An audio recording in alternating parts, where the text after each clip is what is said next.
ये दीवान बाबा का जो ज़ियारत है उनकी कब्र है।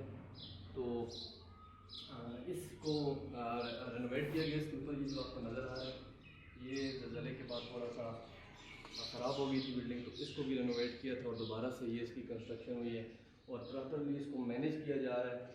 और इसके केयरटेकर्स रखे हुए हैं जो यहाँ पे देखते हैं कि कोई बेइज्जती वगैरह ना हो।